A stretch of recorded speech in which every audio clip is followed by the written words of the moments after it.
අපි දැන් මේ ඉන්නේ බැල්ලවත්ත දෙහිවල මුහුදු තීරයේ.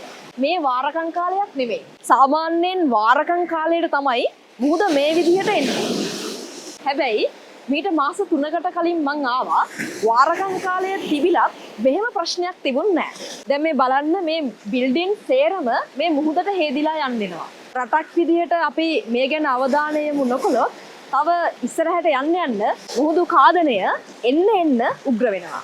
මේකට තියෙන එක කාරණයක් තමයි ගෝලීය උෂ්ණත්වය දවසින් දවස ඉහළ යන එක. අනිත් කාරණේ තමයි මේ මුහුදු කාදනය වළක්වා ගන්න අපි රටක් විදිහට දීලා තියෙන අවධානය හොඳටම ප්‍රමාණවත් මදි.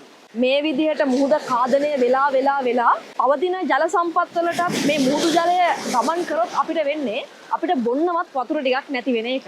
මේ මුහුදු කාදනය වළක්වා ගන්නට අපි රටක් විදිහට ජාතියක් විදිහට දැන් ඉඳන්වත් අවධානය යොමු කරන්න ඕනේ. මේ බලන්න දවසින් දවස මුහුද කාදනය වෙලා මේ ගොඩනැගිලි ඔක්කොම අයින් කරන්න වෙලා මිනිස්සු මේ වගේ ඉවත් වෙලා ගිහිල්ලා විනාශය පේනවා ඇති. අර එහා පැත්තට වන්නට රේල් පාර තියෙනවා. තව අවුරුදු 2-3ක් යන්නත් කලින් ඊටත් කලිනුත් මේ මුහුද මේ පැත්තට මේ එහෙම වුණොත් අපිට රේල් පාරත් ගලවලා ඉවත් කරන්න වෙනවා. මේක මහා විනාශයක්.